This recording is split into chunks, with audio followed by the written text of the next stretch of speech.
Welcome to Blended Healing. What is the difference between true empathy and words? We're going to explore that. So hang around and hang tight, and we're going to get into it. Ashe? Ashe. There's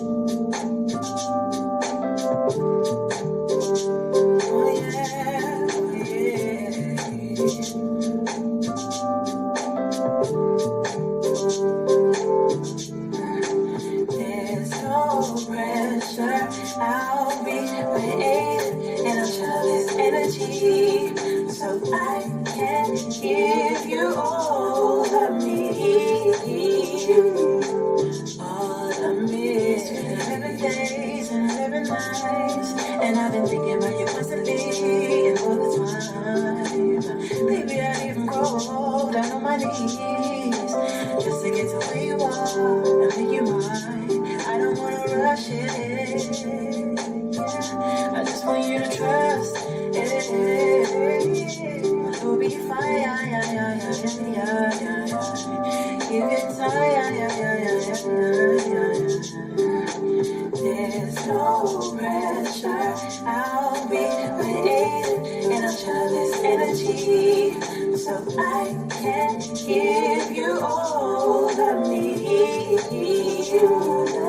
All of me. Spend a whole day, babe, I go a long way. Don't ever worry if you got me, cause you got me. All of the wrongs you've had, I wanna make it right. Just one choice, I won't fight it. If it doesn't fit, it's alright. It ain't my time. There's no pressure. I'll be waiting and I'll channel this energy so I can give you all of me.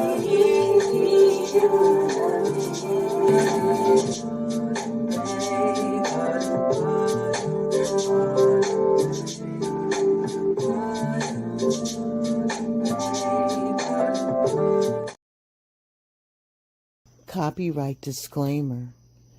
Under Section 107 of the Copyright Act of 1976, allowances made for fair use for purpose such as criticism, comment, news reporting, teaching, scholarship, and research. Fair use is a use permitted by copyright statutes that might otherwise be infringing. Non-profit, educational, or personal use tips in the balance of the favor of fair use.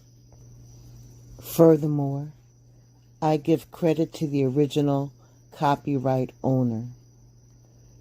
I don't own the rights, or no infringement is intended to the material that has been added to this original content.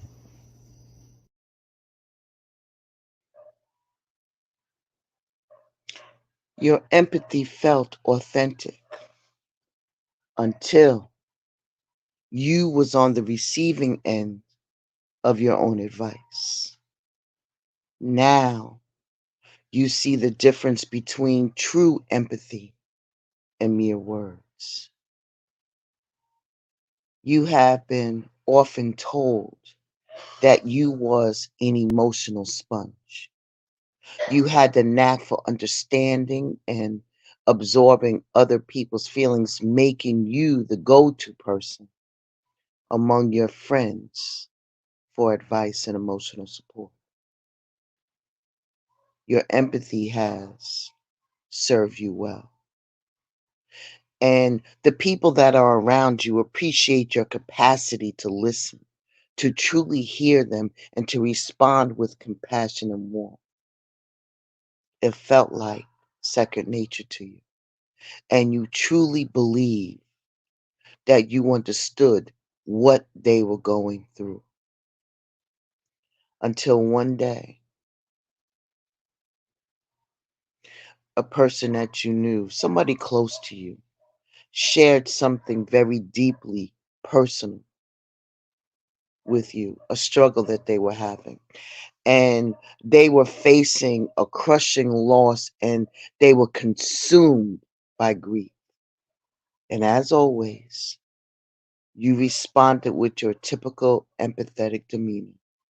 You listened, you nodded, you offered words of comfort and advice. But then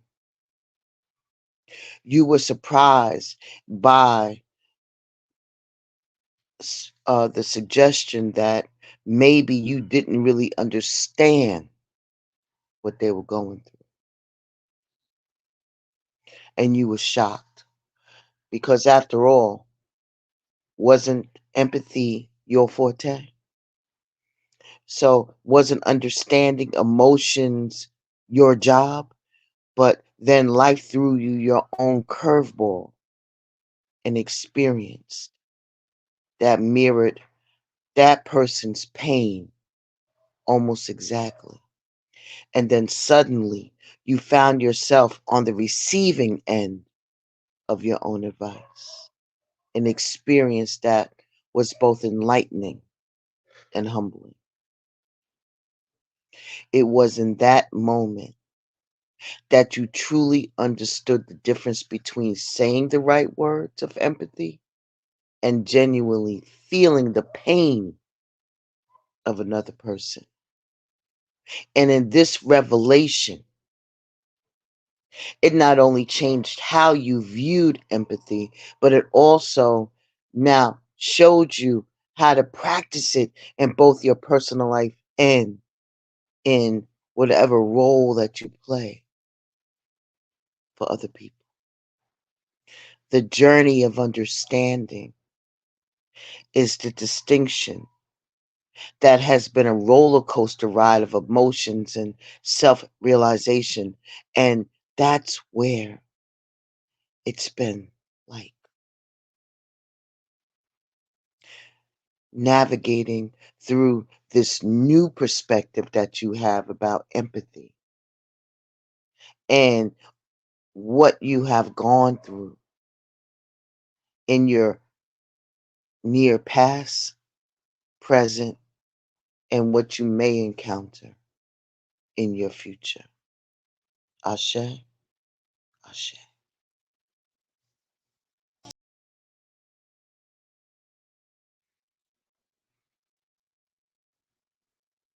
What to do because now you're experiencing your own advice. The day that you received the news that would shatter your world, your first instinct was to fall back on your own advice. The words that you offered so many times to others echoes in your head. Take it one day at a time. Allow yourself to feel the pain. Don't resist it. But as days turned into weeks and then into months, you found that those words, while comforting for a moment, did little to ease the raw pain that had grabbed your heart and was eating at it. Then you realize how hollow and empty those words sounded when one is truly in the depths of despair. You found yourself questioning everything you thought you knew about empathy, all of the things that you had acquired, all of the knowledge, all of the experiences that you had, and your personal natural knack for empathy struggled with what did it mean for the people that I tried to help. When you are experiencing this, it flipped on you. It flipped back because you had to understand and you knew about empathy and what it meant to you, and you thought that you were displaying it impeccable. But it was no longer just about understanding someone else's feelings. It required that you started to walk in their shoes. And this realization makes you think that empathy is all about saying the right words or offering a sympathetic ear. This is where you can now see the difference between empathy and words.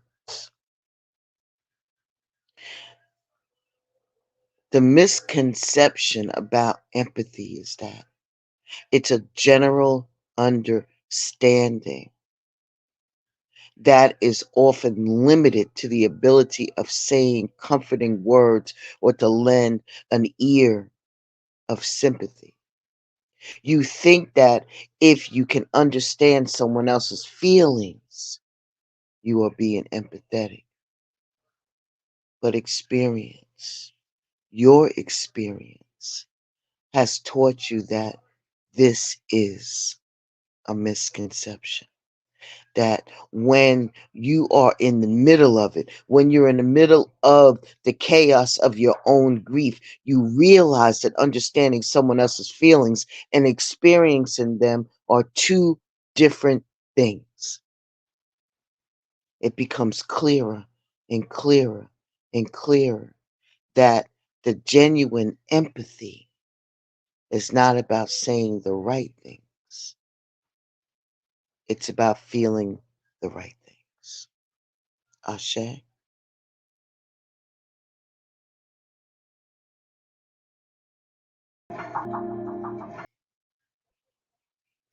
This realization is a game changer. It has made you realize that what you had been practicing and what many others practice was sympathy, not empathy. Those two terms can be confusing. They seem similar on the surface of things, but they are different. Sympathy is feeling compassion for someone else's hardship, while empathy is sharing their emotional experience. The difference may seem subtle, but it is very profound in its implications on how you can support and connect with others. Ashe?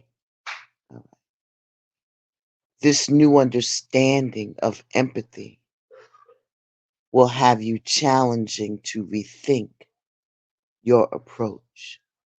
So, how do you practice genuine empathy?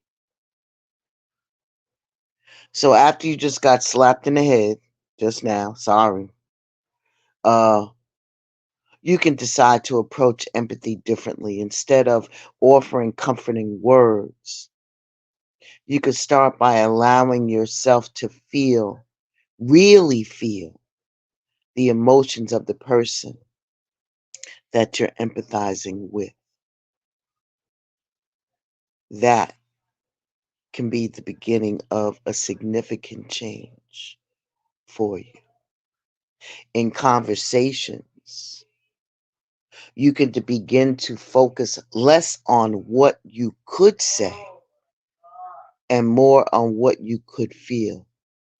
Practically speaking, this meant taking a moment to pause and allowing the other person's feelings to sink in before you start responding.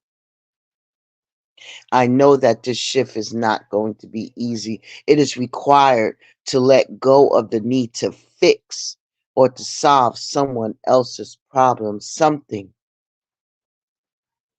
that you are often conditioned to do, and so are many others. Instead, practice being present, being with their emotions and sharing their pain or joy or confusion. And this small change can have a significant impact on how you're dealing with people. And your interactions will become more authentic and meaningful because people appreciate your presence more than they have your advice.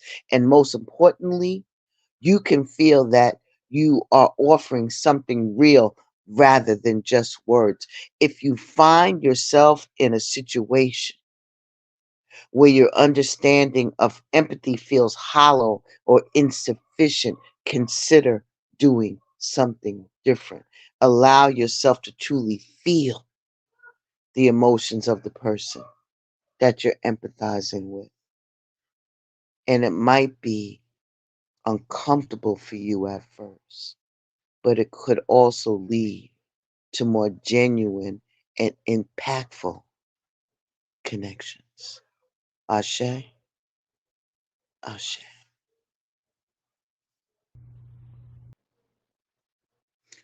Step back and look at a from a bigger view, a broader perspective. In navigating your own journey of understanding empathy, right? You can find it helpful to take a step back and look at your situation from a wider view. It's not just about empathy, it's about taking responsibility of how you interact with other people and the world that's around you. And that realization that much of your early understanding of empathy was shaped by your environment or society and what their expectations of empathy was. You were taught that empathy was about saying the right things, offering a comforted shoulder, and providing advice. But in reality, when you allowed yourself to truly feel with others, you discovered a more genuine form of empathy. Here are some of the things that you may have experienced and have been transformed into your acknowledgement of the dissatisfaction with your previous understanding of empathy. You're recognizing the reality of your own situation rather than masking it with blind positivity, identifying what you were conditioned to know and any external influences that shape your initial beliefs, choosing to pursue an authentic form of empathy aligned with your true nature, empowering yourself by breaking free from what society thinks that you're supposed to be like and what empathy should look like. And when you self reflect on this, on your journey, it's more about enhancing your empathy than it's been about reshaping your reality, questioning society norms, and aligning your actions with your true self. Ashe, Ashe.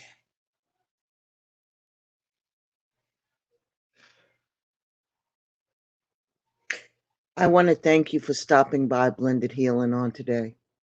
I hope I was able to shed some light for you as we learn together.